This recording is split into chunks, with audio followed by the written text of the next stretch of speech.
Hola mis queridos amigos, nuevamente con ustedes, su doctor Tigre, el que ronca en esta negra noche neoliberal latinoamericana, sudamericana, ecuatoriana, que esperamos se termine el día 11 de abril, que es, perdón, sí, el 11 de abril, que es la segunda vuelta de las votaciones en Ecuador.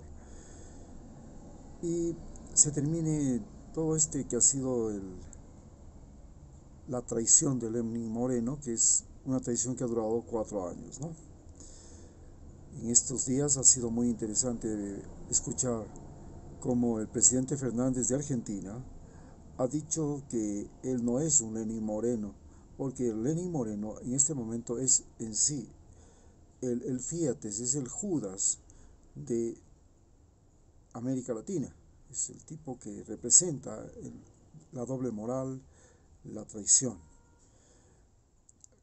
Para entender la situación que estamos viviendo, analizaremos cómo en la pandemia se pudo notar que en la primera parte de la pandemia los oprimidos, los más sufridos, eran los afro-norteamericanos y en general los descendientes de los esclavos negros que llegaron a América Latina. Ellos habían sido los más sufridos del planeta y se notó con la muerte de George Floyd. Pero actualmente ha pasado ya un año y este 8 de marzo nos ha permitido reconocer que realmente en el planeta Tierra no han sido los afros, ni los latinos, ni otras razas que no han sido blancas las más explotadas. Realmente los más explotados han sido las mujeres. Hoy, este 8 de marzo, nos ha permitido decir, y lo decimos con certeza, que lo que está pasando es una explotación descarada, descabellada de las mujeres en todos los aspectos. Recordemos que en la sociedad humana que hemos creado a lo largo de estos casi 102 miles de años de existencia del ser humano sobre el planeta Tierra, pues hemos tenido siempre hombres, mujeres y seres humanos que son mujeres que parecen hombres o se identifican como hombres, o hombres que se identifican como mujeres, o inclusive los bisexuales. Pero, ¿cuál ha sido el rol de los seres humanos hombres? Los seres humanos hombres han sentido que su rol es el ser propietarios de las mujeres y de los hijos. Al mismo tiempo les toca el papel de padres, pero como de padres se supone que son los protectores de la familia y les ha tocado el papel de guerreros, defensores, inclusive de proveedores de alimentos como cazadores y pescadores. Eso es una cosa evidente y que se mantiene hasta el momento como normal en la sociedad humana, especialmente en las áreas campesinas, donde los campesinos más hombres van a la pesca, los campesinos hombres van a la cacería, o los campesinos hombres tienen que lidiar con animales domésticos como ganados, cosas así, ¿no? Con el trabajo duro. Pero las mujeres se han dedicado básicamente a la caza y a la agricultura, a la horticultura, que ha sido el rol más importante que han desempeñado a lo largo de esta evolución del ser humano. Pero ¿en qué momento los seres humanos, los hombres, nos volvimos explotadores de las mujeres y de los hijos? Y cómo la violencia se convirtió en nuestro recurso más importante para someter a las mujeres y a los hijos a nuestro capricho. En Ecuador estamos viviendo en este momento una discusión sobre el aborto de adolescentes y de niñas, porque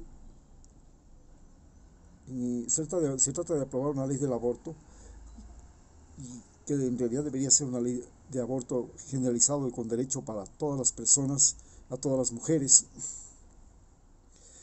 porque el aborto, el embarazo en general familiar, el embarazo de menores de edad y la violación de menores de edad se produce en este momento, en su mayor parte de los casos, dentro de los ámbitos familiares. Es un primo, es un pariente, es el papá, es el tío, el que viola a la niña y la embaraza. Esta es la razón por la que en este momento se está discutiendo en Ecuador una ley contra el aborto, perdón, a favor del aborto.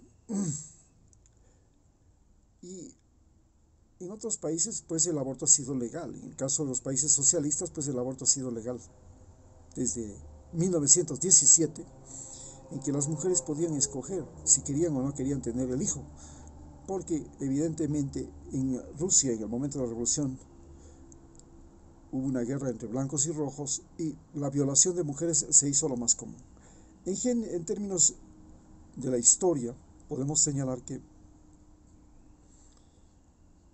ha habido un gran problema de el abuso de las mujeres y el uso de las mujeres como botín de conquistas.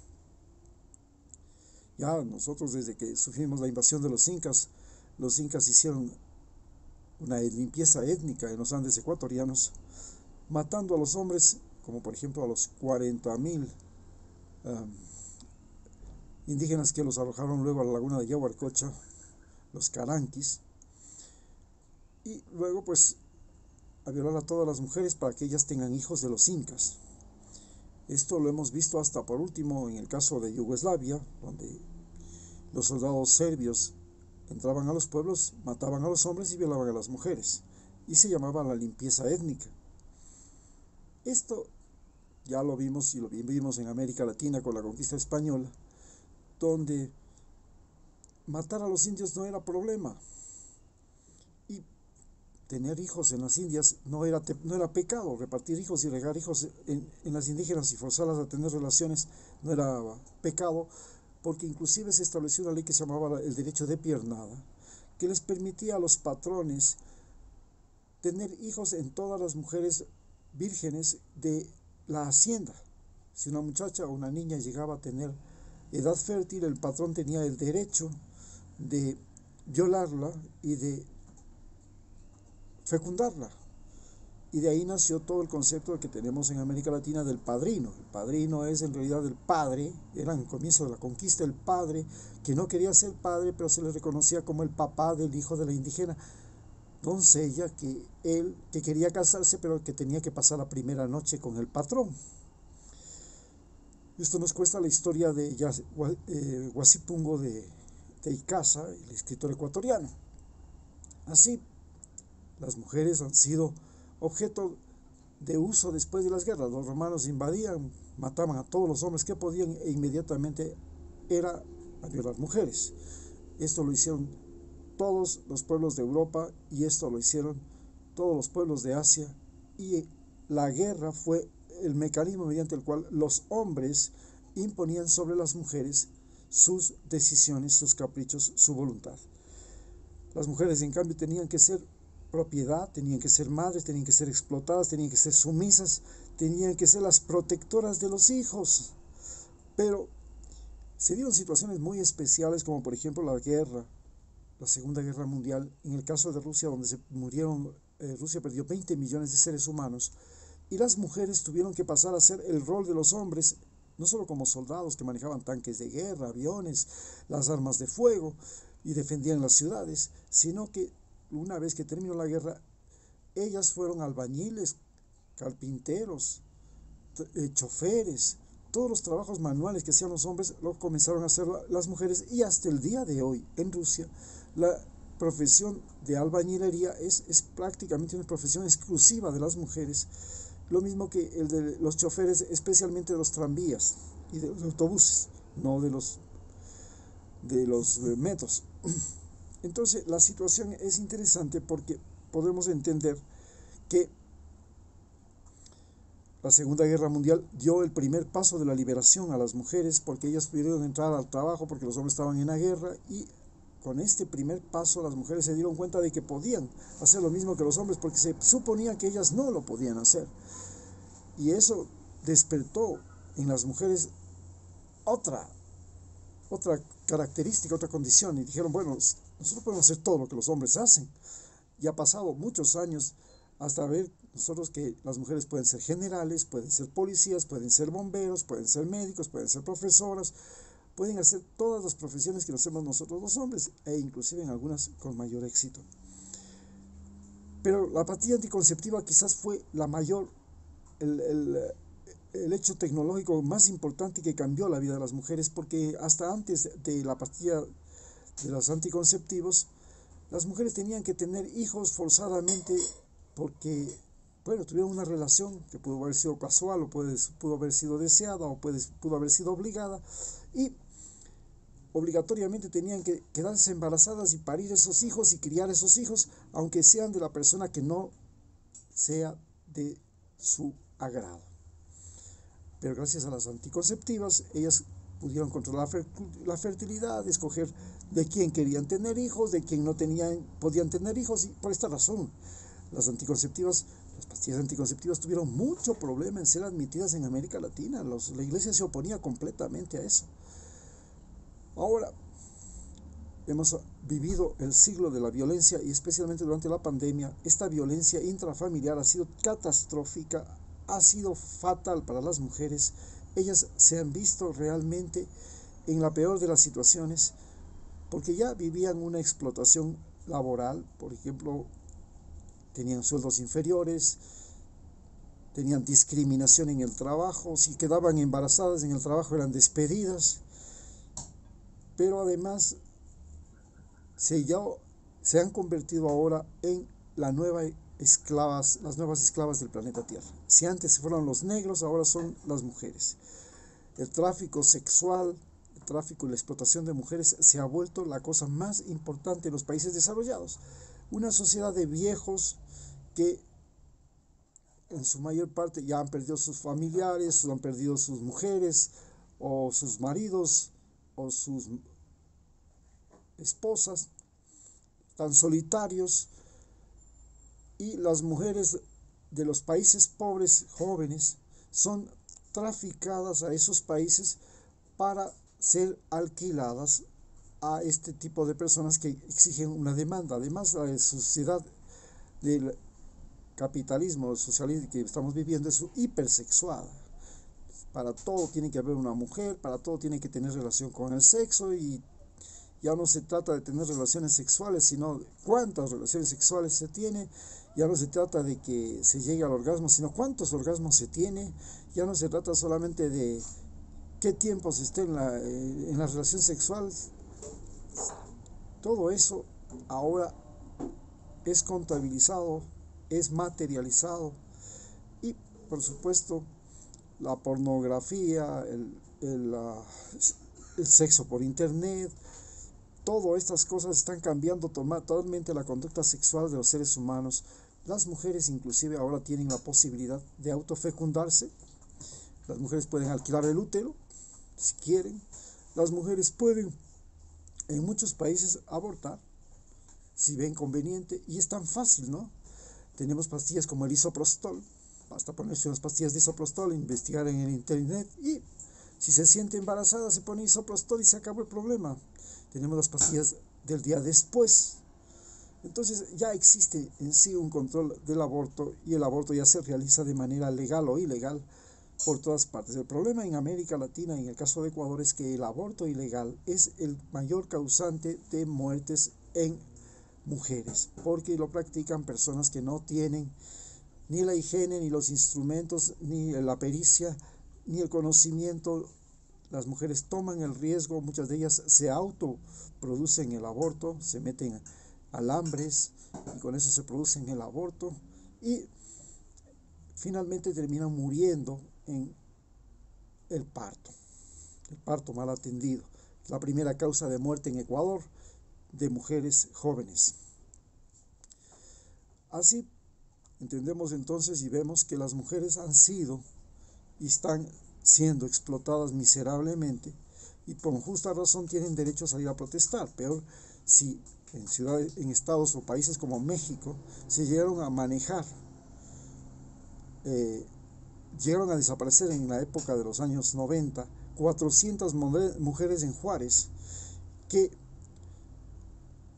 se convirtieron en objeto de filmación. Inclusive yo obtuve la oportunidad de ver una de esas filmaciones clandestinas que estaban vendiendo en uno de esos kioscos que habían a la salida del estadio de la estación del estadio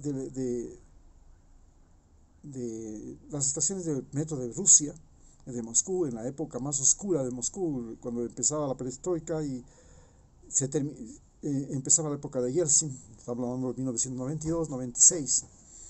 En esa época comenzó un capitalismo salvaje en Rusia y a altas horas de la noche, cuando uno salía del metro, se topaba que en los kioscos que estaban abiertos se vendían filmaciones de mujeres violadas hasta la muerte. Y resulta que esas filmaciones de mujeres violadas hasta la muerte venían desde México.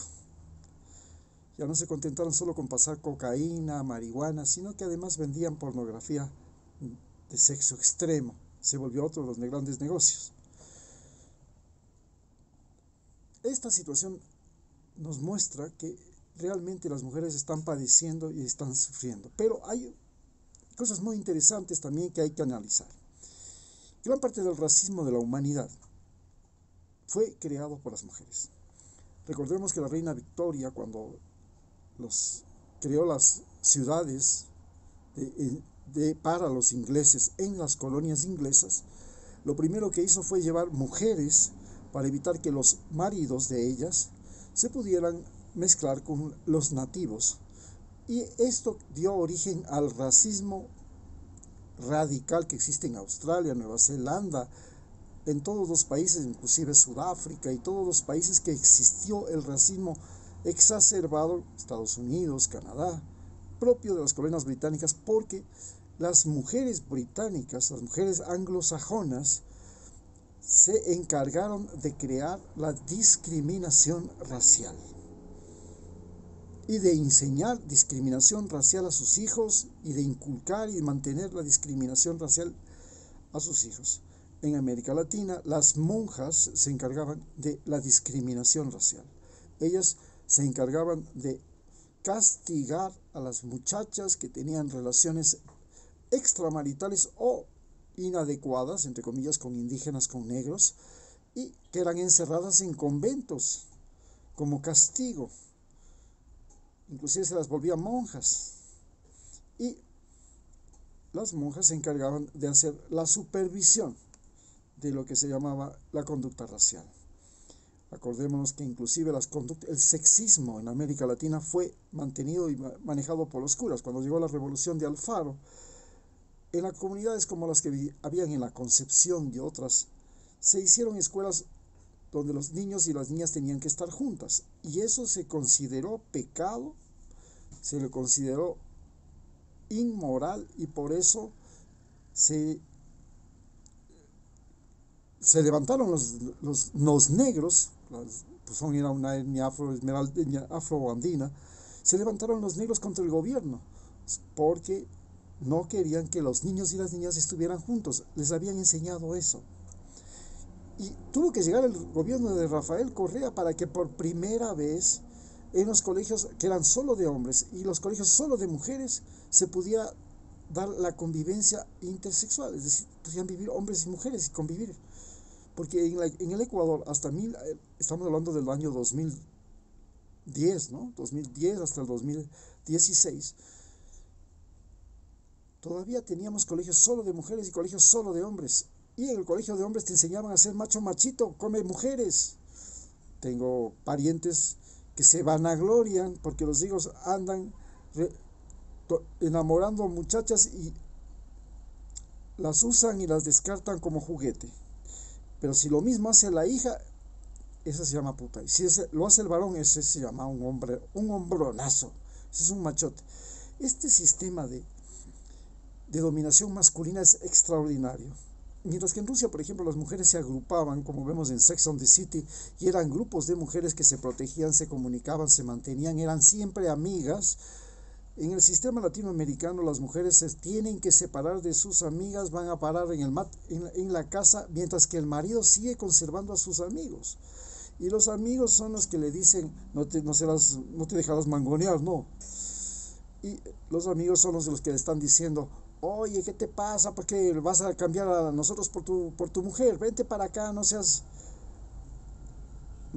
mangoneado, no seas mandarina. Y esto es la forma como nosotros los hombres dominamos a las mujeres. Nosotros los hombres no perdemos la relación de grupo, pero les obligamos a las mujeres a separarse de sus grupos. Y esta es la forma como nosotros comenzamos a imponer esta dominación. Bueno, y con eso concluimos. Muchas gracias. Y ya sabemos que las mujeres tienen derechos. El aborto debe ser algo legal, debe ser optativo para todas las mujeres. Que tiene también las mujeres el derecho a escoger en todo, absolutamente en todo, y no tiene nadie que escoger por ellas. Muchas gracias.